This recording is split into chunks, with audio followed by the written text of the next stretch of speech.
faith-based, hanging on to every word from their orange messiah as gospel. A dark comic genius setting himself on fire, seducing the media from day one, distracting as the mischief is in full press, packing the federal courts for life with like-minded right-wing arch-conservatives, maintaining the exact substandard to perpetuate lies, dismantling social programs, erasing humility, chloroforming humanity, subjugating women not to have control over their own reproductive rights, alienating allies, embracing tyrants. For us to be appalled by the present immigration policy, separating children from parents who have illegally entered the country. Where is the action? Where is the protest? Why are the streets not full with indignation, placards, shouting, and marching feet, disavowing any approval, any connection to this orange menace and pandering sycophants? This is an overt human rights violation. Not rising up against it only proves our continuing hypocrisy, our history's continuing hatred. We slaughtered the indigenous of the New World and defiled the pristine land.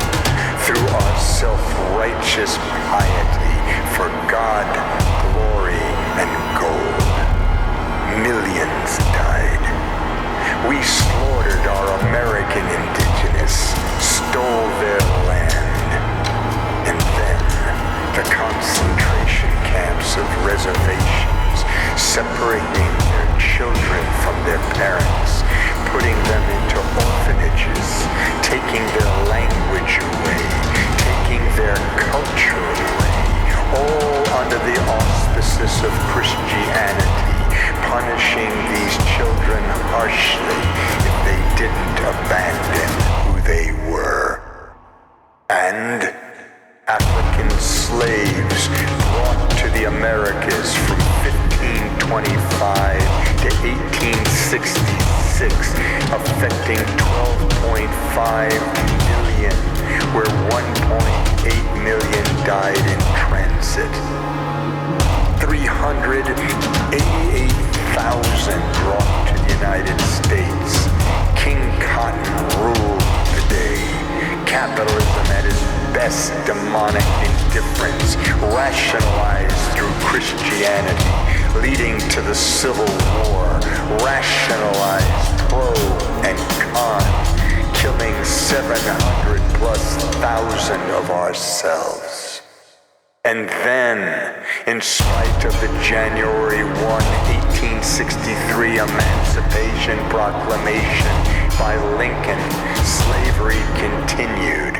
Jim Crow, peonage which affected 800,000 lives in the South for 80 years, finally ending December 12, 1941 by Roosevelt. But segregation continued overtly in the South, covertly in the North. All the lynchings of African Americans, 4,412 different southern states from 1877 through 1950.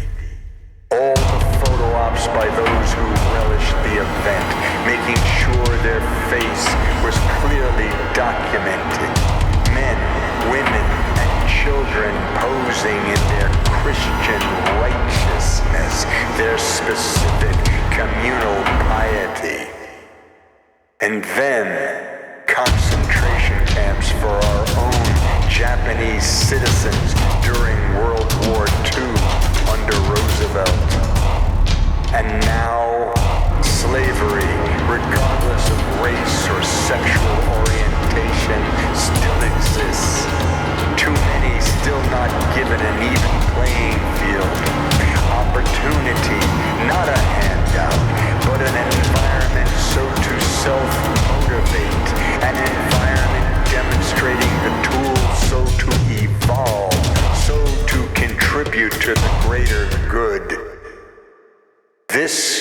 is a world of the deaf and blind whose only interest is its own reflection, believing in one geopolitical God, the only way towards salvation, indifferent to truth and science, self-involved demagoguery, politically corrected beyond the enlightened of merit, relegated into numerical quotas of appearance, sexual proclivity. This fake news movement, beyond rendering us to not know what to believe, exhausting us into such extreme pacifism, succumbing to the special interests and financial control, total imperial power, solely predicated upon greed, hiding behind patriotism, perverting our most elevated utopian legal document, life, liberty, and the pursuit of happiness. An intellectual exercise created by the most incongruous of men, tearing it down at every opportunity, through the courts, through bought legislation. We did it. Unleashed the corporate banking oligarchy of military theocracy. Constant war, constant surveillance, constant suppression, constant antagonism towards the unity of dignity, blurring what is most human when fighting for our rights, with every psychotic nihilist anarchist who only wants martyrdom. Now, stealth is the ultimate freedom. Social media has opened the floodgates of chaos. Opinions like assholes. Everyone's got one.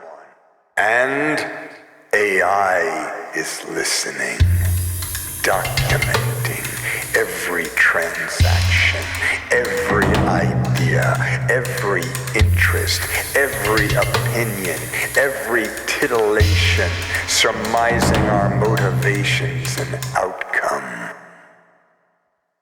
America is dying. She is seriously towards terminally ill, poisoned by these very ununited states of united hatred and special interests.